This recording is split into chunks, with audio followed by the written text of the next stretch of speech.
এটি কৰুণ দৃশ্য দেখিলে চকু হেমেকি উঠিব আপোনাৰো।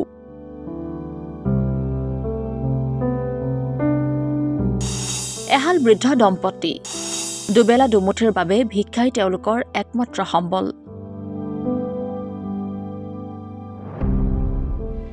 বাক্সা জিলাৰ পাখমৰা গাঁও নিবাসী যোগেশ বৰ্মনৰ এই কৰুণ গাথা। বিকশিত অসমৰ কোনো অভিলাষী আঁচনিয়ে এই মুহূৰ্তটো ঢুকি পোৱা নাই এই দুৰ্ভগীয়া পৰিয়ালটো। হাতত লাখুটি নহলে চলিব নোৱাৰা যোগেশ বৰ্মন আৰু তেওঁৰ পত্নীয়ে প্ৰতিদিনেই ওলাই যায় ভিক্ষাৰ বাবে। আবেলি উভতি আহে নৈপৰীয়া এই জৰাজীৰ্ণ গৃহটিলৈ।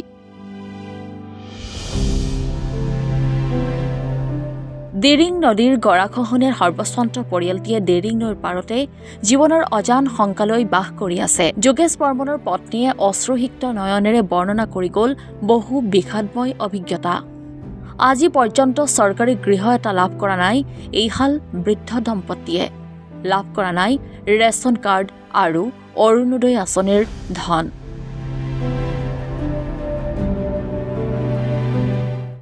আমার মালিকে খুঁজে মাগিয়ে নাখালি ভাত দে নাপাওঁ আমি। খুঁজে মাগিয়ে খাব লাগবো, খুঁজে মাগিয়ে খালিহে গাঁৱত কাবাৰ তাতে গেলিও নাই বুলি কয়, থাকলেও নাই বুলি কয়। লাগে 2 দিন লাগে লঘনে থাকবি, আমি দিবা নোৱাৰো সেনেকে কয়।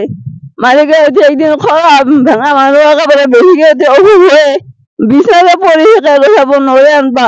লঘনে সিদিনা লাগে, লঘনে শিকো লাগে। চৰকাৰীভাৱে কিবা পাইছে না? একো নাপাওঁ আমি চৰকাৰৰ পৰা, একো নাপাওঁ। চাউল পাতৰ একো নাপাওঁ, ঘৰৰ একো নাপাওঁ আৰু একো বস্তু নাপাওঁ আমি চৰকাৰৰ পৰা। ৰেচন কাৰ্ড পাইছে? পোৱা নাই, পোৱা নাই। কাই পইচা খুজিছে? কণ্ট্ৰলৰ দোকানীটো ক'ৰ? এইফালৰ কি গাঁও বুলি কয় বা লক্ষী পূজা, লক্ষী পূজাৰ কাষত আছে ইফালে আলিটো দক্ষিণ পাৰে ঘৰ। পইচা খুজিছে? পইচা খুজিছিল 2000 দিবা লাগে বোলে। 2000 দিবা লাগে, কিয় দিবা লাগে? মালিকে সেনেকে ক'লে আকৌ ধৰি কৈছে বোলে আমি ইমান কষ্ট কৰিম আনি দিম তোহা, আমি যদি একো একাপ চাহো খাব নাপাওঁ তেনেহ'লে আমি কি কৰিব দিম আনি নালগে নাহলিতো শুনিবা সেনেকে কৈছে। বাৰিষা আহিলে ভয় লাগে না? বাৰিষা আহিলে ভয় লাগে, কাষৰ আহে পানী একেবাৰে যেনেহেন দেখা পায় আৰু পানী দেখা পালে মানুহ কায়ো নাই পাইন্ধাত। ঘৰটোৰ অৱস্থা কেনেকুৱা আপোনালোকৰ? কাবাই কি কম আৰু ঘৰৰ আহিব নোৱাৰে না, কাটিমহে না বেৰা গোহান দি থৈছে না ভয় ভয়কে। কবাই ধৰবাও ৰাখবা পাৰে, কবাই কক যে আমাৰ কাঢ়িব থাকবা। আহ্বান কি আছে চৰকাৰৰ প্ৰতি? একো নাই আৰু কিবা পাবা কিন্তু কিবা মনেদি ভাবো কিবা পাম বুলি, একো নাপাওঁ আমি। আপোনাৰ নামটো? যোগেশ বৰ্মন। যোগেশ বৰ্মন। যোগেশ বৰ্মন। যোগেশ বৰ্মন। আপোনালোকে চৰকাৰী কিবা আঁচনি লাভ ঘৰ পাওঁ নাই চৰকাৰী। আপোনালোকে কেনেদৰে জীৱন নিৰ্বাহ কৰে? খুজি মাগি কৰি খাই আছো। ৰেচন কাৰ্ড আছে নে নাই আপোনালোকৰ? চৰকাৰৰ পৰা চাউল নাপাওঁ, চৰকাৰৰ পৰা চাউল নাপাওঁ। 2 বিঘা মাটি আছিল, 1.5 বিঘা মাটি লৈ গৈছে পানীয়ে। পানী লৈ গৈছে। বিভাগীয় কৰ্তৃপক্ষ কিবা দায়িত্ব লৈছে? পাওঁ নাই। আপোনালোকৰ গাঁওবুঢ়া চেয়াৰমেন আপোনালোকৰ গাঁওবুঢ়া আহে দিম বুলি কয়, দিবা নোৱাৰে। গাঁওবুঢ়া আছে, আমাৰ গাঁওবুঢ়া আছে। কাই পইচা খুজিছে আপোনালোকক? পইচা কাই খুজিছে? পইচা কণ্ট্ৰলালা মালিক, কণ্ট্ৰলালা পইচা খুজিছে 2000। ক'ৰ পৰা দিম পইচা? 2000টো নিদিলে কি কাৰ্ড নিদিওঁ বুলি কৈছে নেকি?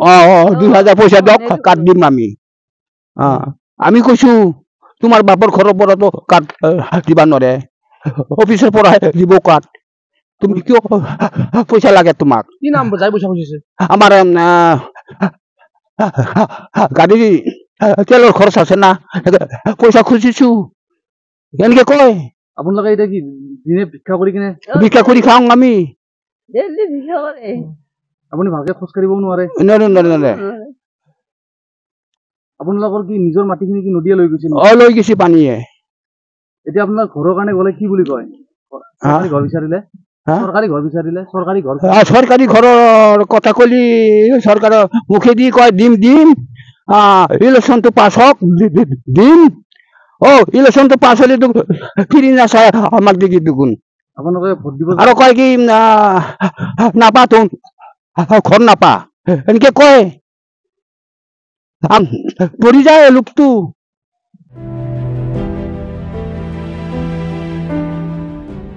মুছলপুৰৰ পৰা মানস প্ৰতিম চক্ৰৱৰ্তীৰ ৰিপৰ্ট ৰিপাব্লিক এনি